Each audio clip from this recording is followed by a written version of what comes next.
Okay, ഇനി നമുക്ക് പഠിക്കാനുള്ളത് എണ്ണൽ സംഖ്യകളുടെ വർഗങ്ങളുടെ തുകയാണ്. എന്താണ് വർഗങ്ങൾ എന്ന് പറഞ്ഞാൽ?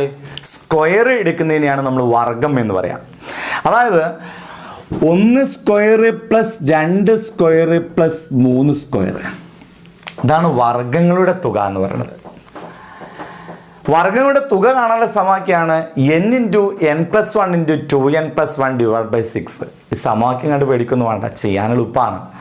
സമവാക്യം ഒന്ന് ഓർത്തിരിക്കുക. എന്താണ് സമവാക്യം? n × n+1 × 2n+1 / 6. അതായത് ഇവിടെ പറയുന്നു, ആദ്യത്തെ 3 എണ്ണൽ സംഖ്യകളുടെ വർഗങ്ങളുടെ തുക, അതായത് സ്ക്വയറുകളുടെ തുക കാണാൻ ചോദിച്ചാൽ എണ്ണ എഴുതുക, 3 എഴുതുക, എന്നിട്ട് അതിൻ്റെ തൊട്ടടുത്ത സംഖ്യ എടുക്കുക, അത് 4 ആണ്.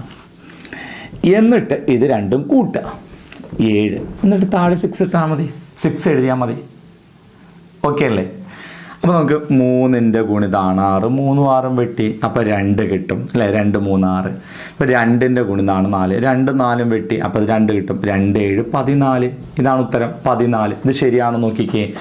ഇവിടെ 1ൻ്റെ സ്ക്വയർ 1 ആണ്, 2ൻ്റെ സ്ക്വയർ 4 ആണ്, 3ൻ്റെ സ്ക്വയർ 9 ആണ്. ഒന്ന് കൂട്ടി നോക്കിയേ, 9 1 10 4 14. മനസ്സിലായെന്ന് എനിക്ക് ഒരിക്കൽ കൂടി ഞാൻ പറയാണ്. എങ്ങനെയാണ് എണ്ണൽ സംഖ്യകളുടെ വർഗങ്ങളുടെ തുക എങ്ങനെയാണ് കാണേണ്ടത്? ഞാൻ ഒരു ചോദ്യം എങ്ങനെയാണ്? ആദ്യത്തെ 4 എണ്ണൽ സംഖ്യകളുടെ വർഗങ്ങളുടെ തുക എന്ത്? ആദ്യത്തെ 4 എണ്ണൽ സംഖ്യകളുടെ വർഗങ്ങളുടെ തുക എന്ത്? എന്ത് ചെയ്യണം? 4 × തൊട്ടടുത്ത സംഖ്യ 5 × ഇത് തമ്മിൽ കൂട്ടുക 9 / 6. ഈ 6 എന്താണെന്ന് ചോദിച്ചാൽ അത് സമവാക്യത്തിലുള്ളതാണ് 6. ഓക്കെ, സമവാക്യം അങ്ങനെയാണ്. അപ്പോൾ ഈ 6നെ നമുക്ക് 6 ഡയറക്റ്റ് വെട്ടാൻ പറ്റാത്തതുകൊണ്ട് 6നെ 2 ഗുണിക്കണം 3 എഴുതുക. അപ്പോൾ നമുക്ക് വെട്ടാൻ എളുപ്പമാണ്. കണ്ടോ, 2ൻ്റെ ഗുണിതം ഇവിടെ 4 ഉണ്ട്, 3ൻ്റെ ഗുണിതം 9 ഉണ്ട്. വെട്ടാൻ എളുപ്പമായിരിക്കും അല്ലേ? 2ൻ്റെ ഗുണിതാണ് 4, അതുകൊണ്ട് 2ഉം 4ഉം വെട്ടാം. 2നോട് ഏത് സംഖ്യ ഗുണിച്ചാലും 4 ഇട്ട് 2, ആ 2 വലിയ സംഖ്യയുടെ സ്ഥാനത്ത് എഴുതണം. അതുപോലെ തന്നെ 3ൻ്റെ ഗുണിതാണ് 9, അതുകൊണ്ട് നമുക്ക് 3 9 വെട്ടാം. 3നോട് ഏത് സംഖ്യ ഗുണിച്ചാലും 9 ഇട്ടാൽ 3 3 9, ആ 3 വലിയ സംഖ്യയുടെ സ്ഥാനത്ത് എഴുതണം. ഇപ്പോൾ നമുക്ക് താഴെ ഇതാ 2 ഗുണിക്കണം 5 10, 10ഉം 3ഉം ഗുണിച്ചാൽ 30, ആൻസർ 30 എന്ന് കിട്ടും. ക്ലിയർ അല്ലേ? ഓക്കെ, അങ്ങനെയാണെങ്കിൽ മറ്റൊരു ക്വസ്റ്റ്യൻ ഇങ്ങനെയാണ്. ആദ്യത്തെ ഇങ്ങനൊരു ചോദ്യം വരികയാണ്. ആദ്യത്തെ 6 എണ്ണൽ സംഖ്യകളുടെ സ്ക്വയറുകളുടെ തുക എന്ത്? അല്ലെങ്കിൽ ആദ്യത്തെ 6 എണ്ണൽ സംഖ്യകളുടെ വർഗങ്ങളുടെ തുക എന്ത്? നിങ്ങൾ പറഞ്ഞേ. 6 × പറഞ്ഞേ തൊട്ടടുത്ത സംഖ്യ 7 × ഇത് തമ്മിൽ കൂട്ടണം അല്ലേ? അപ്പോൾ 13 / 6. ഇതാണ് ആദ്യത്തെ 6 എണ്ണൽ സംഖ്യകളുടെ വർഗങ്ങളുടെ തുക. അപ്പോൾ ഈ 6ഉം വെട്ടാം, ബാക്കി 7ഉം 13ഉം കുടിച്ച് നമ്മുടെ ആൻസർ ആയി. ശരിയല്ലേ? ഓക്കെ, ഇനി നമുക്ക് ചോദ്യത്തിലേക്ക് കിടക്കാം. ഇത് ഗുണിച്ചെഴുതണം അല്ലേ? ഓക്കെ, അപ്പോൾ 13ഉം 7ഉം ഗുണിക്കാം. 3 21 ശിഷ്ടം 2 1 7 7 7 2 9. അപ്പോൾ ആൻസർ 91. ഓക്കെ അല്ലേ? തുക കാണുക.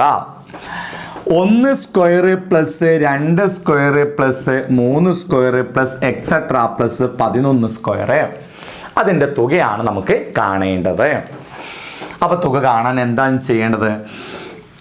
ഇതിൻ്റെ തുക കാണണം അല്ലേ? അപ്പോൾ എണ്ണൽ സംഖ്യയുടെ 11, ഇവിടെ 11 എണ്ണൽ സംഖ്യയുള്ളത്, 1 2 3 വരെ ഇവിടെ 11 എണ്ണം ഉണ്ടാവും അല്ലേ? അപ്പോൾ 11 വരെയുള്ള എണ്ണൽ സംഖ്യകളുടെ വർഗങ്ങളുടെ തുകയാണ് കാണേണ്ടത്. നിങ്ങൾ പറഞ്ഞാൽ എന്താ ചെയ്യേണ്ടത്? എണ്ണം 11 × തൊട്ടടുത്ത സംഖ്യ 12 × ഇത് തമ്മിൽ കൂട്ടുക. അപ്പോൾ 12ഉം 11ഉം കൂട്ടിക്കഴിഞ്ഞാൽ 23 /2 അല്ല, /6 അല്ലേ? ഇനി നമുക്ക് 6 12 വെട്ടിക്കൂടെ? കാര്യം എന്താ? 6ൻ്റെ ഗുണിതാണ് 12, 6 12 വെട്ടാം. 6നോട് ഏത് സംഖ്യ ഗുണിച്ചാലാണ് 12 കിട്ടുന്നത്? 2 6 12, ആ 2 വലിയ സംഖ്യയുടെ സ്ഥാനത്ത് എഴുതും. ഇനി നമുക്ക് ഗുണിക്കാം. 2ഉം 23ഉം ഗുണിച്ചാൽ 46, 46ഉം 11ഉം ഗുണിക്കണം. 46നോട് 11 ഗുണിക്കാൻ എളുപ്പമാണ്. ആദ്യം ഈ 6 എഴുതണം. ഇനി 6ഉം 4ഉം കൂട്ടും, 6 4ഉം കൂട്ടിയാൽ 10 ശിഷ്ടം 1. ഇനി ഇവിടെ 4 4 1 കൂട്ടിയാൽ 5, നമുക്ക് 506 എന്നുത്തരം കിട്ടും. ഓക്കെ, 11 കൊണ്ട് എങ്ങനെയാണ് ഗുണിക്കേണ്ടത് എന്നുള്ളതിൻ്റെ സ്പീഡ് മാത്സ് നിങ്ങൾക്ക് തരുന്നുണ്ട്. അപ്പോൾ അതിൽ കൂടുതലായിട്ട് പറയാം കേട്ടോ. ജസ്റ്റ് എങ്ങനെയാണ് പല സംഖ്യകൾ കൊണ്ടും 11 കൊണ്ട് എങ്ങനെയാണ് ഗുണിക്കേണ്ടതെന്നുള്ളത് നിങ്ങൾ പഠിപ്പിക്കുന്നുണ്ട്. അപ്പോൾ ഇനി അതറിയാത്തവരുണ്ടെങ്കിൽ ഇങ്ങനെ ഗുണിച്ച് നോക്കുക.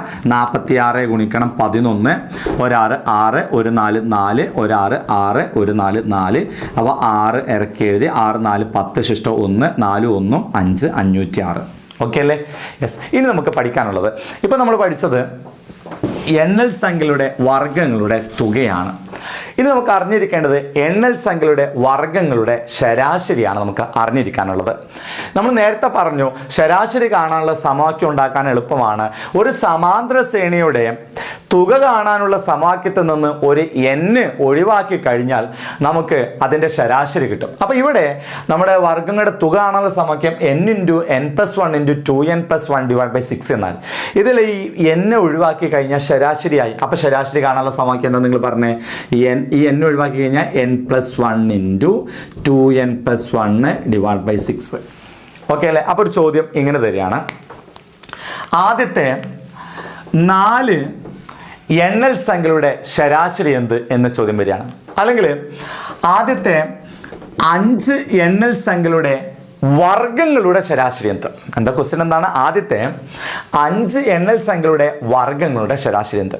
അപ്പം നമ്മുടെ സമവാക്യം എന്താ? n × ആ n വേണ്ടല്ലോ നമുക്ക്, ആ n നമ്മൾ ഒഴിവാക്കി അല്ലേ. n × n+1, അപ്പോൾ 5നോടൊന്ന് കൂട്ടിയാൽ 6 ഇൻറ്റു ഇത് തമ്മിൽ കൂട്ടുക 11/6 അല്ലേ. n വേണ്ടല്ലോ, ശരാശരിക്ക് n വേണ്ടല്ലോ. ഓക്കെ, അപ്പോൾ ഈ 6 6 വിട്ട് ഉത്തരം 11. ഇത്രയേ ഉള്ളൂ. ക്ലിയർ അല്ലേ നിങ്ങൾക്ക്? അപ്പോൾ നമ്മൾ എന്ത് പഠിച്ചു? എണ്ണൽ സംഖ്യകളുടെ വർഗ്ഗങ്ങളുടെ തുക കാണാനും പഠിച്ചു, എണ്ണൽ സംഖ്യകളുടെ വർഗ്ഗങ്ങളുടെ ശരാശരി കാണാനും പഠിച്ചു. നേരത്തെ പറഞ്ഞ പോലെ തന്നെ ഇക്വേഷൻസ് ഒരു പേജിൽ, ഒരു പുസ്തകത്തിൽ കൃത്യമായിട്ട് ആ ഒരു പേജ് കംപ്ലീറ്റ് സമവാക്യങ്ങൾ തന്നെ എഴുതണം.